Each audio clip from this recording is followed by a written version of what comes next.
So we've had a lot of big developments with regards to Israel, and in particular with the Houthis' attacks on shipping in the Red Sea, which has had massive reverberations in terms of global economic activity, in terms specifically of Israeli economic activity.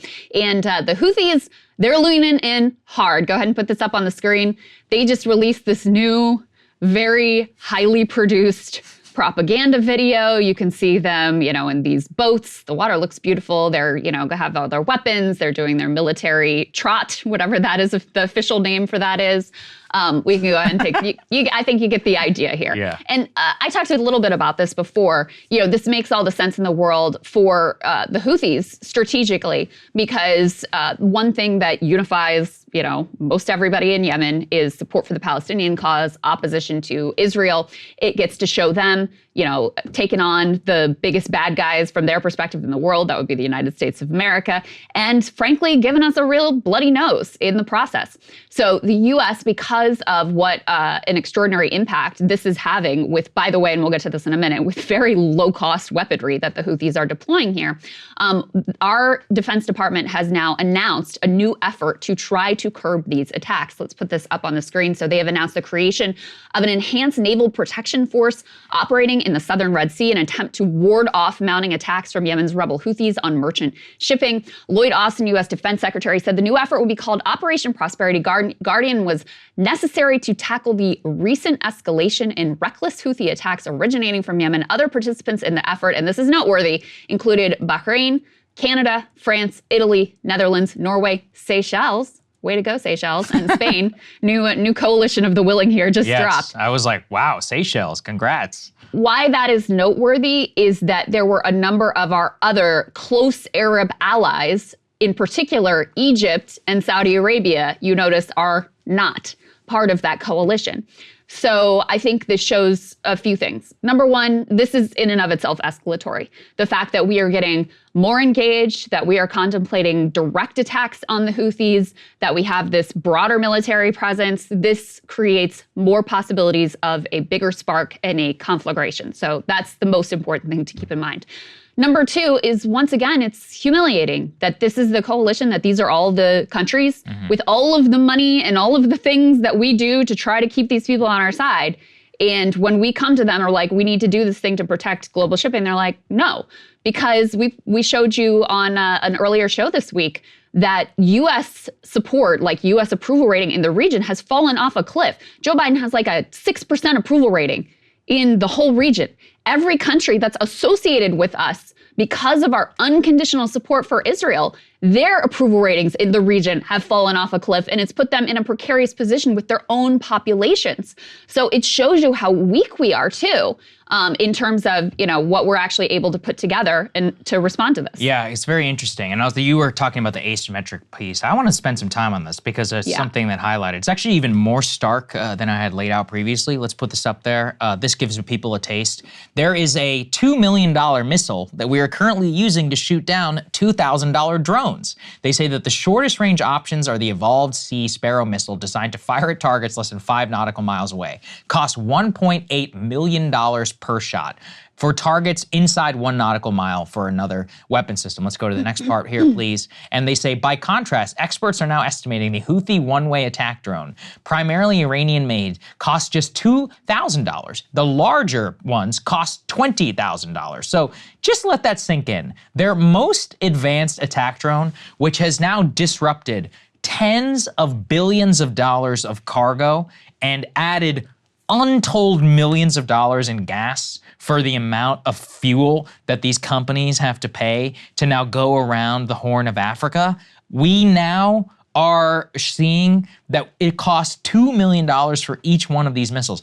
And it demonstrates why terrorism is very often a very good trade on behalf of people who just have the will to be able to subject yourself to a $2 million missile or possibly get wiped out by a US carrier. Because if you keep it going for long enough, you can cause some massive and serious damage to the overall global economy. Right now today, It is the most significant shipping crisis since Ukraine. And I know that's not a very long period, but I mean, pre-Ukraine, that was, I mean, probably the biggest disruption to global shipping in modern American or modern global history. I think since the fall of the Soviet Union, we've never seen anything so crazy like that. We're having really a polycrisis in shipping. There is Ukraine, there is now the Red Sea, and actually there's a drought in Panama. And the sea levels in Panama right now in terms of the ability for the super tankers to go through is, I think it's lower than normal, which is causing all kinds of chaos inside the Panama Canal. This is causing huge problems right now for Egypt in terms of their revenue. They could go broke if they don't get the fees that they normally do for the Suez. So there's all kinds of crazy 40th order effects that are a result of this policy. And I do think this is the single most precarious choke point because one attack drone kills one wrong guy, one US sailor. That's right. One British sailor. That's it. Game over. And we're in a situation. The more we involve ourselves here, the more targets there are. The more possibilities there are that one of our men and women gets killed in this operation. So this is tremendously increasing the risk. And I'll get to in a second the fact that now we've got a bunch of like hawkish national security, like former CIA Democrats who are like, this thing we're doing with Israel is not in our national security interest whatsoever. But the economic impact is already tremendous. It's tremendous globally, but for Israel in particular, it is pretty devastating. Put this up on the screen. This is a report from Haaretz on the economic war. Their headline here, Houthis open new and dangerous front in Israel's economic war. Attacks on Israel-linked ships threaten a key route for Israeli exports and imports. Fortunately for Israel, global trade is also at risk in the Red Sea. And the reason they say that's fortunately is because it's dragging us into it. So that's why it's a good thing for them. The Houthis have said they're targeting Israeli-linked ships or ships that are heading to Israel, but the linkage has been a little loose thus far. That's why the imperative to have this like global response to protect the shipping lanes. They write in this piece that the Houthi attacks are pinching Israel's maritime trade. Cargo traffic at Eilat port is down by 80%. 80%. The cost of marine insurance, this is also really important for Israeli-owned and now presumably Israel-bound vessels, is soaring. Companies like Israel Zim are rerouting their ships away from the Red Sea, having them go around Africa instead, a change that adds 2 weeks to the voyage. All of this will add to the cost of imports, which will be passed on to the Israeli consumer. And they also said it's reasonable to assume that many foreign shipping companies are going to opt to avoid stopping in Israeli ports altogether to avoid the risk of their vessels being targeted. So Israel, obviously, the war has imposed a tremendous economic cost on them from the number of reservists that they've called up. You know, it really has sort of stopped the regular economy. Also, any tourism obviously is basically stamped out. People are mostly not going about their normal lives, so spending is way down. I saw they're expecting the Israeli economy to shrink by a 15% annual rate in the fourth quarter. Yeah, that's I mean, brutal. that is a huge number. They both face immense short-term costs. So think we've talked about it before. The war costs something like $100 to $200 million a day, just in terms of paying all these reservists. Then they've got one of the largest internal how would you say it? Displacements. There we go. All right, my language is back. The largest internal displacement, I believe, in the history of the state of Israel, because you have all of the people near the Lebanese border and near Gaza who have been resettled, and they're paying for all their hotel bills. So you've got huge portions of the country of where people have been uprooted from their homes inside of Israel and who are not staying in Tel Aviv or any of the more metropolitan areas. So that costs a ton of money. Then all these prime-aged working males are in the military. They're in reserve. They're not working their jobs. Then you've got all these Palestinians and Arabs who were working and coming across the border in Israel who are now no longer coming across. So you have a major polycrisis, I think, for the Israeli economy. That's on the short term. And then on the long term, look, they've already said, we're not going to let any of these Palestinians back in anymore. I mean, that was thousands of people who were working in day laborers or any kind of lower end work. They're like, well, maybe we can bring people in from where? And Israel's a tiny little country. So then you'd have to worry about housing. I mean, there's structural problems, I think, right now, economically, and also in terms of their employment and workforce, especially too, it looks more and more likely to me, and I've seen a lot of speculation around this, that they are going to have to militarily occupy Gaza for at least some time, right? That's going to take a tremendous amount of people in the Israeli army. Those people can't return back to work, let alone, continue to run their business, and that puts the country continued in a wartime footing for quite some time. So this could seriously cost them for a long time. And I would urge them to think about that too. Here's the other thing that Adam Tooze was writing about, which is that, listen, capital has no loyalty. Of course right? not. Yeah, no. So they're looking at not only this war and, the massive shipping catastrophe and the fact that everyone in the world is like opposed to what's happening there except for us, apparently. They're thinking about also the tumult in the country with Netanyahu in charge before the war and his corruption and his attempts to overhaul the judiciary and the fact that you had these mass disruptive protests for months and months on end. So there was already a pullback of capital and foreign direct investment in particular.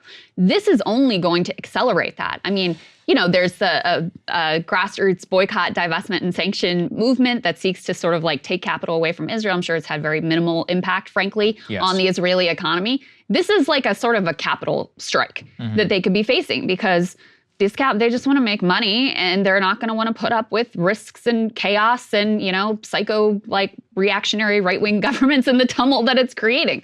So it really does create a long-term problem for them. And you might say, well, okay, we threw the entire actual economic sanction playbook at Russia and they've been more or less okay. They've spun up a war economy and things haven't been amazing, but they've managed to hold on.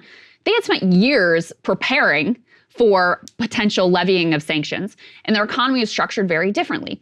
The Netanyahu government had intentionally relied aggressively on foreign direct investment in order to spur and build their economy, so they have much greater exposure here in terms of the economic They're not impact. Even remotely the same. Russia has a population of 100 million, maybe more people. They have a vast expanse. They have a huge amount of resources. Israel is like a tiny sliver of the Middle East. They don't have the same level of access to ports that they control. They don't have a real navy. I mean, I could go on forever in terms of they don't have an industrial base. Their population already, they've mobilized the entire thing. They are relatively at the limits of that for the amount of more people that they could bring in. I mean, it's totally and completely. It's much more like Japan or Taiwan or any of these other island nations which rely dramatically on foreign capital and on foreign resources to be able to keep their basic Western way of life going. So it's not even remotely the same, and it does demonstrate a lot of the precarity that they're in right now. Because remember, ultimately, economic pressure was part of what led to the South Africa apartheid regime. And so the fact that you have this amount of potential economic pressure being applied possibly in the long term, I mean, that could be pressure point for the Israeli government in terms of the decisions that they make in the future. I teased this before, put this up on the screen in terms of these. I was shocked to see this letter based on who has signed off on it. So this is Krystal Houlihan tweeted, I'm calling on the Biden administration to use all of our nation's leverage to shift the Israeli military strategy in defending itself against Hamas. The humanitarian crisis in Gaza is unacceptable and this is the key part, not in line with American interests. The signatories here, Jason Crow, Krystal Houlihan, who I just mentioned, Abigail Spanberger, shocked at that one, Mikey Sherrill, Seth Moulton, and Alyssa Slotkin. So these are former members of the military, former agents in the CIA who are saying something's got to change. This is a disaster. Now, they claim they care about the humanitarian piece. I suspect much more that they are concerned about the devastating impact this is having on our national security and the fact that it is putting our people at greater risk, our unconditional support for Israel. Let me just read you a little bit of this letter. They say, Dear President Biden, we are deeply concerned by Prime Minister Netanyahu's current military strategy in Gaza. The mounting civilian death toll and humanitarian crisis are unacceptable, not in line with American interests, nor do they advance the cause of security for our ally Israel. We also believe it jeopardizes efforts to destroy the terrorist organization Hamas and secure the release of all hostages. So take that in. They're saying that the approach is actually hindering the ability to eradicate Hamas. This is something we've been saying from the beginning. This actually creates more radicalization, and you can look at our very recent track record, or you can go back a lot further and look at that track record as well to see the way that these actions will almost inevitably create blowback and increase the radicalization that you are trying to root out. So the fact that these very, I would describe them as not even normie, sort of more right-leaning Democrats, more hawkish Democrats are now whoa, something's got to change here and change fast.